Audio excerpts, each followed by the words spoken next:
Virtual autism में memory कैसे affect होती है? सुनीता जायसवाल का ये क्वेश्चन है। और जब वो ठीक हो जाते हैं तो क्या तब भी कोई लॉन्ग टर्म या शॉर्ट टर्म मेमोरी के ऊपर कुछ इफेक्ट्स होते हैं वर्चुअल ऑटिज्म के केसेस में? बहुत ही बढ़िया क्वेश्चन है। हालांकि मैं अभी वेकेशंस पे हूँ, लेकिन कई बार ऐसे क्वेश्चंस आते हैं, ऐसे टाइटल्स आते हैं, ऐसे कमेंट्स आते हैं कि आप रुक नहीं पाते हैं उनको रिप्लाई करने के लिए। So nice. ये कमेंट्स आपके जो ना, मैं हमेशा इसलिए बोलता हूँ कि हर वीडियो पे कमेंट करने की कोशिश किया कीजिए। हो सकता है आपका कमेंट सिलेक्ट हो एक वीडियो बनने के लिए। सबसे बड़ा रीजन क्या होता है कि आपके कमेंट्स के बेसिस पे ही मेरे जितने भी वीडियोस बने वो सब आपके कमेंट्स पर बेस्ड होते हैं कि आपके क्या क्वेरीज हैं, आपके क्या क्वेश्चंस हैं। तो यहाँ ये जो क्वेश्चन है, it is very important for you to know, क्योंकि कई बार आप ऐसे कमेंट करते हैं कि रुकना मुश्किल हो जाता है। जैसे मैंने अभी बताया कि वेकेशंस पे हूँ, लेकिन मुझे लगा कि नहीं यार, ये आंसर करना जरूरी है। इसके पहले भी अभी 2 वीडियोस वेकेशन से बना चुका हूं मैं। ये तीसरा वीडियो है आपके लिए एंड बहुत ही इंपॉर्टेंट वीडियो है। इसके लिए आपको कंप्लीट मेमोरी प्रोसेसिंग के बारे में समझाऊंगा कि इन बच्चों की मेमोरी कैसे फॉर्म होती है, कैसे ये लर्निंग आता है, कैसे ये आगे बढ़ते हैं, शॉर्ट टर्म मेमोरी क्या होती है, लॉन्ग टर्म मेमोरी क्या होती है, कैसे आपको इन बच्चों को ट्रेन करने की कोशिश करनी चाहिए।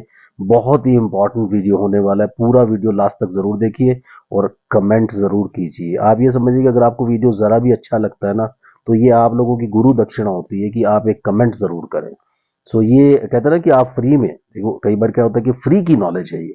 तो जब आपको फ्री में ये नॉलेज मिलता है तो आपका एक फर्ज बनता है, वही आप फीस समझ लीजिए, कि जो आप एक बढ़िया सा कमेंट करते हैं। तो कमेंट जरूर कीजिए। अगर आप नए सब्सक्राइबर हैं, वीडियो कैसा लगा जरूर कमेंट कीजिए। पुराने सब्सक्राइबर हैं और आप पहले से वीडियोस देख रहे हैं, तो आप बताइए किस तरह का ट्रैक है। और अगर आप थेरेपी ले रहे हैं, आप ऑलरेडी ज्वाइन कर चुके हैं, तो फिर तो डेफिनेटली आप अपने थेरेपी के एक्सपीरियंस पे भी जरूर कमेंट कीजिए। तो चलिए बात करते हैं इसके बारे में। इसके पहले चैनल को सब्सक्राइब कीजिए, लाइक कीजिए, शेयर कीजिए, पूरी दुनिया में फैला दीजिए। मुझसे कंसल्ट करने के लिए 8168790299 डायल कर सकते हैं। +91 जरूर लगाएं अगर आप इंडिया के बाहर से कॉल करने वाले हैं। आप मुझे व्हाट्सएप भी कर सकते हैं, कॉल भी कर सकते हैं। रात को 12 बजे तक मैं अवेलेबल रहता हूँ आपके सामने। और दूसरी बात ये है कि अगर आपको ये टाइटल पसंद आ गया, फटाफट से लाइक का बटन दबाएं और कमेंट जैसा मैंने बात की जरूर कीजिए। बात करते हैं मेमोरी। मेमोरी बेसिकली क्या होती है? मेमोरी एक तरह का सर्वर होता है। उसमें क्या होता है कि बच्चे जब लर्निंग का प्रोसेस शुरू करते हैं, बच्चे पहले दिन से ही लर्न करना शुरू करते हैं। इनफैक्ट कहते हैं कि बच्चे, जब आप बच्चों को कंसीव कर लेते हैं और 3 मंथ्स के बाद, यानी 3 मंथ्स ऑफ स्टार्ट हो जाती है। यानी आपने सुना होगा, महाभारत में एक स्टोरी है कि अभिमन्यु ने चक्रव्यूह को भेदने के कई सारे तरीके लर्न कर लिए थे, लेकिन लास्ट तरीका नहीं लर्न किया क्योंकि मम्मी जी सो गई थी। तो बिल्कुल ऐसे ही होता है कि अगर मम्मी जी सोई रहेंगी, मम्मी जी दूसरी चीजों में खोई रहेंगी, तो बड़ा प्रॉब्लम होता है। तो आपको स्टार्ट करना चाहिए बच्चे को। जब आपने कंसीव कर लिया है तो लर्निंग प्रोसेस वहां से शुरू हो जाता है, तो वहीं से आपको स्टार्ट कर देना चाहिए अपने बच्चे पे काम करने के लिए, प्लानिंग करने के लिए। मम्मी अच्छी अच्छी चीजें पढ़े, अच्छे अच्छे लिटरेचर्स देखे। आजकल क्या मम्मियाँ बहुत मोस्टली क्या होता है कि इंस्टाग्राम की रील्स देखती रहती हैं। ये सब चीजें होती हैं, प्लीज डोंट माइंड। लेकिन ये सच्चाई बन चुकी है कि बहुत टाइम आप फोन देखते हैं, लेकिन फोन में कंटेंट क्या देखते हैं? जैसे हम हमेशा बोलते हैं ना कि साइंस के कुछ फायदे भी होते हैं, नुकसान भी। बून्स एंड बेन्स, विज्ञान के लाभ और हानियां। अक्सर बचपन में आप ये पढ़ा करते थे। सो विज्ञान के लाभ भी होते हैं, हानियां भी होती हैं, यानी साइंस के बून्स भी हैं, बेन्स भी हैं। तो उसमें आप किस चीज को लेना चाहते हैं? वरदान भी हो सकता है, अभिशाप भी हो सकता है। तो वरदान कैसे होता है कि जब आप, जैसे आप एटॉमिक पावर है, उसके लिए आप कैंसर को ठीक करने के लिए वो सब चीजें यूज करते हैं। एटम्स को यूज करते हैं, एटॉमिक पार्टिकल्स को यूज करते हैं। लेकिन इन्हीं एटॉमिक पार्टिकल्स को आप डिवेस्टेशन के लिए, यानी विनाश के लिए भी इस्तेमाल करते हैं। तो इसी तरह से क्या होता है कि जब आपके हाथ में फोन आता है, ये फोन वहीं से स्टार्ट हो जाता है आजकल अगर हम देखें तो, कि जब मदर्स कंसीव कर लेते, करने के लिए कुछ नहीं होता, सारा टाइम इंस्टाग्राम, फेसबुक, स्नैपचैट और पता नहीं क्या क्या कितनी, आजकल तो बहुत सारी साइट्स आ गई हैं। मेरे जैसे पुराने बुढ़े आदमी को तो ये सब नॉलेज भी नहीं है। तो आप जो है ये सारी की सारी साइट्स जब देखते हैं, उसमें काफी सारा आपको ना ऑप्शन आता है कि ये कंटेंट आप पसंद करें, इंटरेस्टेड, नॉट इंटरेस्टेड। तो आप वहां पे सिलेक्ट करके अपनी चॉइस डाल सकते हैं। अगर आप बहुत सारा स्पिरिचुअल कंटेंट देखेंगे, आप बहुत सारा ऐसा कंटेंट देखेंगे विच इज रिलीजियस, तो आप ये देखिए कि आप अपने बच्चों को बहुत अच्छे संस्कार दे सकते हैं, आने वाले बच्चों को। लेकिन जब आप रिलीजियस नहीं देखते हैं चीजों को, अपने धर्म से कनेक्टेड चीजों को नहीं देखते, नहीं सुनते, सारा टाइम अगर आपके घर में म्यूजिक चलता रहे, सॉफ्ट म्यूजिक, तो भी आप बहुत अच्छा अपने बच्चे के लिए एक फाउंडेशन ले कर सकते हैं। उसके बाद जब बच्चा पैदा हो जाता है, पैदा होने के बाद भी कई सारी चीजें शुरू होती हैं कि आप किस तरीके से अपने बच्चे को स्टार्टिंग से डील कर रहे हैं। तो ये मेमोरी के लिए फाउंडेशन का काम करती है सब की सब चीजें, कि अब फाउंडेशन कैसा बनेगा। अब फाउंडेशन में क्या होता है कि जब आप अपने बच्चे को डील करना शुरू करते हैं, वो पैदा हो गया, पहले 2-3 महीने तो ऐसे ही निकल जाते हैं क्योंकि वो ऑब्जर्व कर रहा है हर चीज को। उसे पता होता है कि मुझे भूख लगे तो रोना शुरू कर दो, मुझे प्यास लगे तो रोना शुरू कर दो, मुझे पॉटी आई तो रोना शुरू कर दो, मुझे सुसु आई रोना शुरू कर दो, मुझे दर्द हो रहा है कहीं पे तो रोना शुरू कर दो। उनके लिए रोना सबसे पहला कम्युनिकेशन टूल होता है। उसके बाद क्या होता है कि वो बैबलिंग शुरू करते हैं, पै पै पै पै। उसके अलावा फिर उसके उनके एक्सप्रेशन शुरू होते हैं, आप उनकी शक्ल देख करके उनसे डील करके पता कर सकते हैं कि इस वक्त उनको क्या अच्छा लग रहा है, क्या अच्छा नहीं लग रहा है। और जब आप रिस्पॉन्ड करते हैं, मेमोरी कैसे बिल्डिंग शुरू होती है, आप रिस्पॉन्ड करते हैं, वो रोते हैं, आप वो सब कुछ चीजें करना शुरू करते हैं, अंदाजे लगाना शुरू करते हैं कि यार इसको ये चाहिए, इसको ये चाहिए, इसको ये चाहिए। तो जब आप अंदाजे लगाते हैं, बच्चे को भी फर्म हो जाता है कि जब मैं ऐसा करता हूं तो ये लोग ऐसा करते हैं, तो मेमोरी बनना शुरू हो जाता है वहां से। फिर बैबलिंग करता है, कूइंग करता है बच्चा, कई सारे वर्ड्स निकल, हम बड़े हैप्पी होते हैं, री करने की कोशिश करते हैं। तो मेमोरी एक तरह का सर्वर होता है, जैसे आप सर्वर के अंदर बहुत सारी चीजें फीड करके रखते हैं।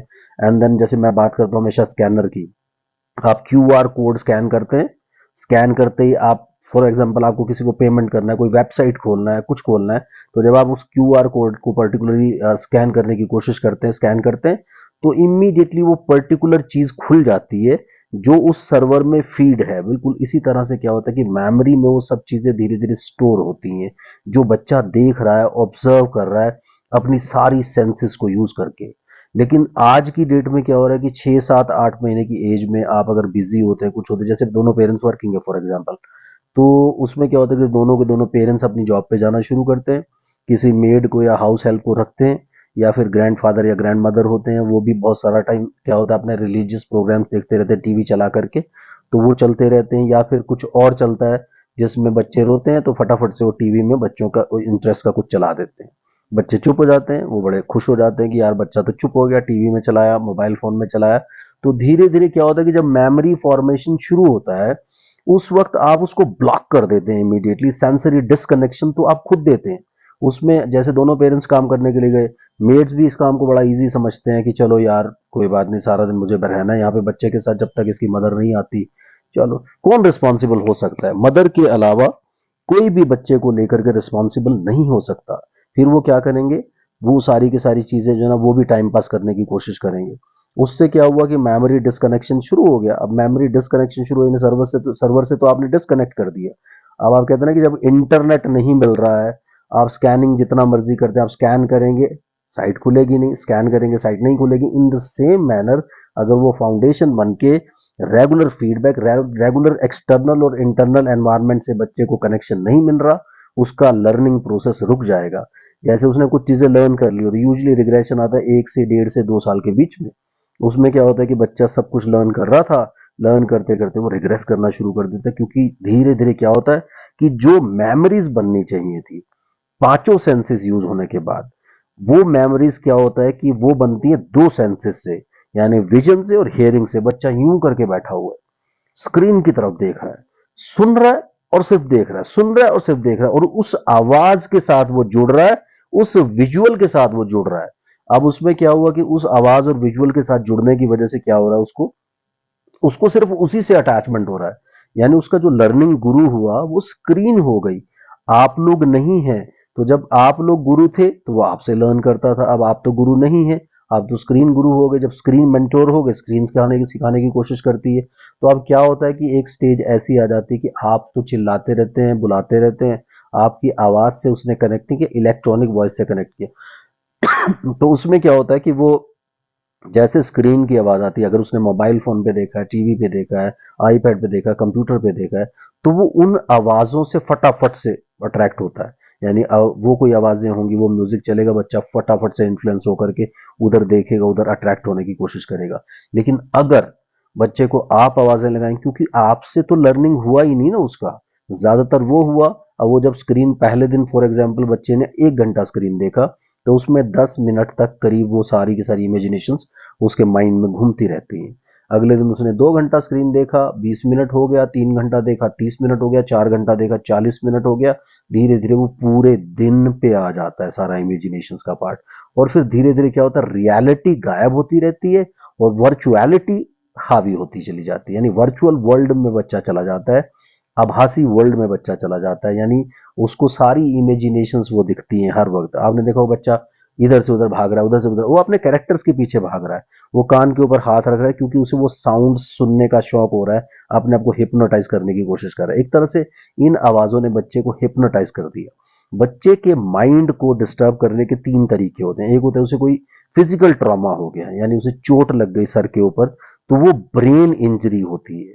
लेकिन जब उसे चोट लगती है, कोई साइकोलॉजिकल ट्रॉमा हो गया, जैसे किसी चीज से वो डर गया, या पेरेंट्स ने जोर से डांट दिया, टीचर्स ने जोर से डांट दिया, या फिर उसको कोई बहुत ज्यादा शॉक लग गया, उसने घर के अंदर बहुत तेज लड़ाई झगड़ा देख लिया पेरेंट्स के बीच में या किसी के भी बीच में, तो उससे वो डर गया, तो ये मेंटल ट्रॉमा में आती है सारी की सारी चीजें। एंड देन तीसरा होता है हिप्नोटिक ट्रॉमा, यानी एक तरह का हिस्टीरिया समझ ले, हिप्नोटिक ट्रॉमा समझ ले, कि हिप्नोसिस हो गया, यानी उसके माइंड को ही किसी ने कंट्रोल में ले लिया और वो कंट्रोल लेता है स्क्रीन। उससे क्या होता है, मेमोरी फंक्शंस टोटली बार हो जाते हैं, क्योंकि मेमोरी में वो सब चीजें घुस गया, वो भर गया, नई चीजें बाहर से तो आएंगी नहीं, क्योंकि बाहर के वर्ल्ड को वो अटेंड ही नहीं कर रहा।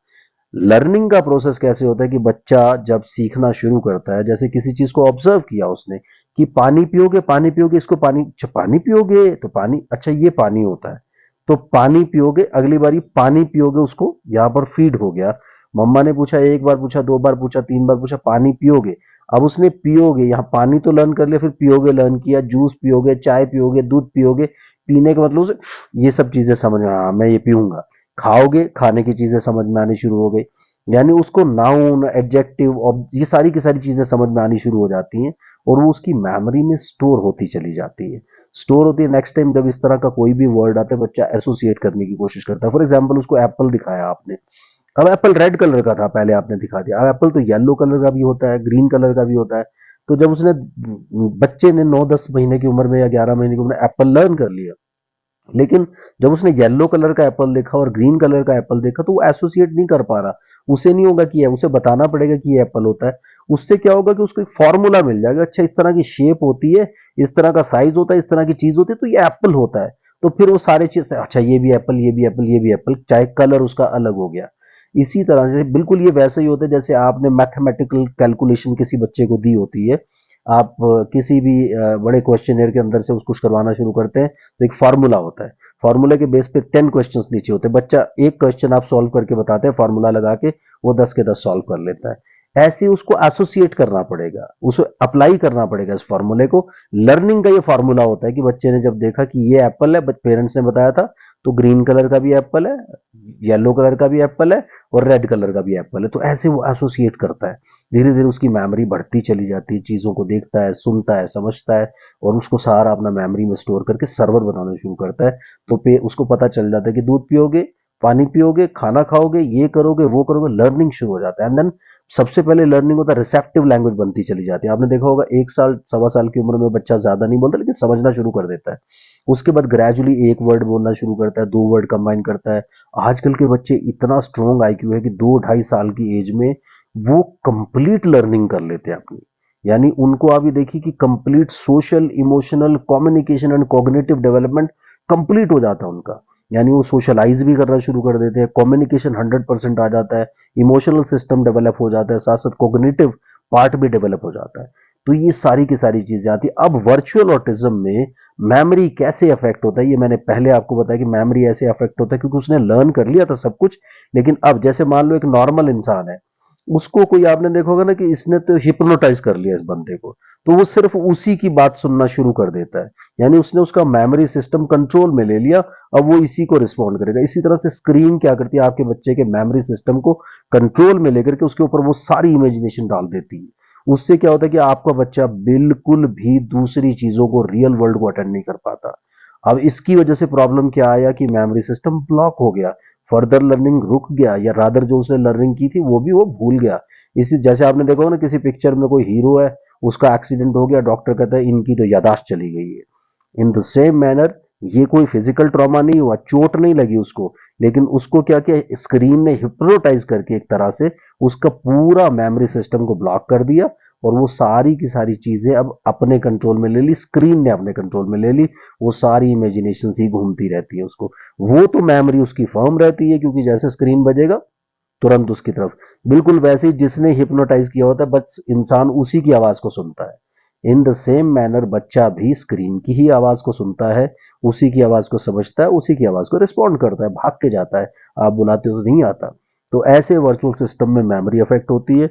जब ठीक हो जाते हैं, यानी जब हम वापस इनको एनवायरनमेंट से कनेक्ट कर देते हैं ट्रीट करने के बाद, तो शॉर्ट टर्म मेमोरी पहले क्या होता है, डेवलप होता है, लॉन्ग टर्म मेमोरी बाद में आता है। धीरे धीरे धीरे धीरे जब हम ये हिप्नोटिज्म को तोड़ने की कोशिश करते हैं, स्क्रीन वाले हिप्नोटिज्म को, ये तोड़ करके धीरे धीरे हम वापस उनको सेंसरी कनेक्शन करते हैं। जब उनकी पूरी सेंसेस वापस वापस एनवायरनमेंट से कनेक्ट हो जाती हैं, तो उनका लर्निंग प्रोसेस फिर से शुरू हो जाता है। तो ये लर्निंग प्रोसेस जब शुरू होता है, इनिशियली जब ये बच्चे गेन करना शुरू करते हैं, एक तरह से समझो ये तिलस्म ही तोड़ना है आपको, यानी इस मेमोरी सिस्टम को ही आपको, जो जो इनका हिप्नोटिक सिस्टम है, इसी को ब्रेक करना है।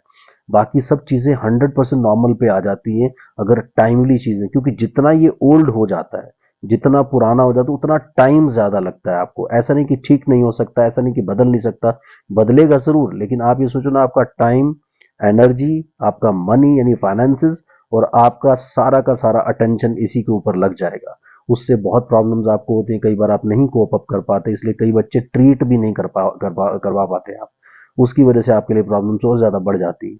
इसलिए आप अपना जो ट्रीटमेंट पार्ट होता है उसको टाइमली शुरू करके बच्चे को डेवलप करना शुरू करें। शुरुआत में बच्चे की शॉर्ट टर्म मेमोरी डेवलप होगी, बाद में वो लॉन्ग टर्म मेमोरी में कन्वर्ट होगा, मेमोरी सिस्टम बनेगा। Memory is just like server, जैसा कि मैंने स्टार्टिंग में बताया। वो सर्वर जब डेवलप हो जाएगा तो बच्चा वापस सब चीजों को रिकग्नाइज भी करने लगेगा, उसका कम्युनिकेशन भी आएगा। और इसमें कम्युनिकेशन भी ऐसा नहीं होता कि धीरे धीरे वही बैबलिंग शैबलिंग ये सब चीजें आएंगी। सीधा इसमें क्या होता है, जार्गन स्पीच, जैसे किसी की यादाश्त वापस आती है, बिल्कुल in the same manner memory भी वैसे ही वापस आता है। तो मेमोरी सिस्टम वैसे ही डेवलप होता है, और एक तरह से कंप्लीट सर्वर आपको मिलता है, और फौरन मिलता है अगर आप टाइमली चीजों को शुरू करें।